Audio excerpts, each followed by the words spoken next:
পৃথিবী বড় স্বার্থপর, দুনিয়া বড় স্বার্থপর। দুনিয়া কাউরে জায়গা দেয় না, দুনিয়া কাউরে জায়গা দেয় না। এত মজবুত পাইলিং করে যেই বিল্ডিং বানাইলাম, দুনিয়া তারে থাকতে দেয় না। যা বেটা যা, যা তুই লাথি দিয়া বাড়ি করে যা, কবরে যা, কবরে যা। দুনিয়া কাউরে থাকতে দেয় না। দুনিয়া কত ক্ষমতা ধরকে মাটির নিচে ফেলাই দিছে, দুনিয়া কত সম্পদ আলাকে মাটির নিচে ফেলে দিছে, দুনিয়া কত সুন্দরী নারীকে মাটির নিচে ফেলাই দিছে, মাটির সাথে রেজা রেজা করে ফেলছে। আজ আর চেহারা নাই, আজ আর রূপ নাই, আজ আর যৌবন নাই, আজ আর ক্ষমতা নাই। এমন বাদশা ছিল পৃথিবীতে যার হাতের আঙ্গুলের ইশারায় মানুষের গর্দান উড়াইয়ে দিত, যার হাতের ইশারায় উঠতো মানুষ, বসতো মানুষ। আজ বাদশারা নাই, আজ সম্পদওয়ালারা নাই, আজ মালওয়ালারা নাই। দুনিয়া কাউরে থাকতে দেয় না, কাউরে না দোস্ত, কাউরে দেয় না। দুনিয়া দাদারে আমার থাকতে দেয় নাই। আমার দাদারে আমি দেখছি, আজ আমার দাদা নাই। আমার নানারে আমি দেখছি, আমার নানা নাই। আমার দাদিরে আমি দেখছি, আমার দাদি নাই। আমার নানিরে আমি দেখছি, আমার নানি নাই। আমার বাবারে আমি দেখছি, 14 লক্ষ টাকা বাবার পেনশনের আমি সব ডাক্তারের পিছনে খরচ করে ফেলছি, বাড়ির ফসলের জমি বিক্রি করে ফেলছি। আমার বাপ যেন না মরে বারবার বারে হসপিটালে নিছি, কিন্তু দুনিয়া আমার বাপকে থাকতে দেয় নাই। আমার বাপ কবরে চলে গেছে, দুনিয়া কাউরে থাকতে দেয় না, কাউরে না, কাউরে না, কাউরে না, কাউরে না।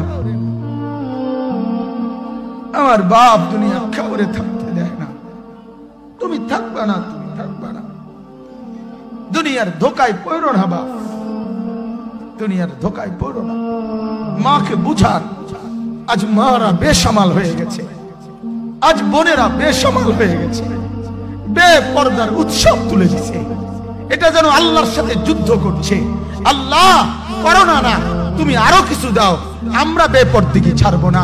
যুবক ছেলেগুলো যেন বলতেছে, আল্লাহ তুমি করোনা দেওয়ার চাই দাও, অশ্লীল ছবি দেখা, ফেসবুকে নর্তকী দেখা আমরা ছাড়বো না। দেখি তুমি কি করতে পারো, তুমি যা করার করো। দোকানদার ব্যবসায়ীরা হারামের লেনদেন করা বন্ধ করছে না, সুদখোর সুদ ছাড়ছে না, ঘুষখোর ঘুষ ছাড়ছে না, নাফরমান আর জিনাকার ব্যভিচারী এরা কেউ কিছু ছাড়ছে না। বেহায়ার বেপর্দা নারী তার অশ্লীলতার বেহায়াপনা ছাড়ছে না। মুসলমান তার ঘরে টেলিভিশনের নর্তকীর আওয়াজ তো বন্ধ করছে না। হায় করোনা কিভাবে যাবে, আযাব কিভাবে যাবে বলেন, বলেন, বলেন আপনারা।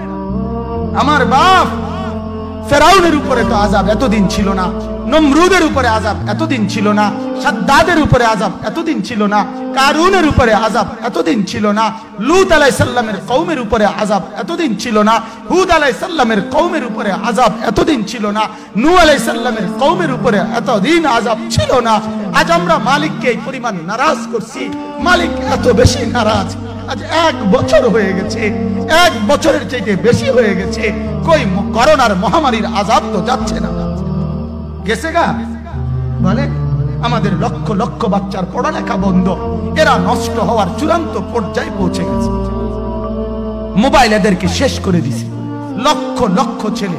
গতকালকে এক মা আমার আত্মীয় ফোন দিয়া বলতেছে, সকাল 10টায় বাচ্চাটা ঘর থেকে মোবাইল লইয়া বাইর হইছে, রাতের 10টায় মা তারে ফোন দিয়া বলছে, বাপ ঘরে আসতি না, ভাত খাইতি না। বাচ্চা তারে বলতেছে, তোমার অসুবিধা কি, তোমার সমস্যা কি? মা এই কথা বইলা কাঁদা দিছে যে, শোনেন হুজুর কদ্দুর দোয়া করো। এক বাচ্চা, এক ছেলে, সে যদি তার মাকে কথা বলতে পারে, তার মানে গুনাহ তারে এত মজা দিয়া দিছে, ফেসবুক তারে এত মজা দিয়া দিছে, ইউটিউব তারে এত মজা দিয়া দিছে, নর্তকী তারে এত মজা দিয়া দিছে, গুনার দৃশ্য তারে এত মজা দিয়া দিছে, সে মাকে ধমক দিচ্ছে। রাত 10টা বাজলে কি হইছে, রাতের 3টা পর্যন্ত দেখলে তোমার সমস্যা কি? আমার আখিরাত আমি নষ্ট করলে তোমার অসুবিধা কি? আমার জাহান্নাম আমি ঠিক করে নিলে তোমার সমস্যা কি? আল্লাহ আমাদেরকে মাফ করে দেন, আল্লাহ আমার জাতিকে মাফ করে দেন।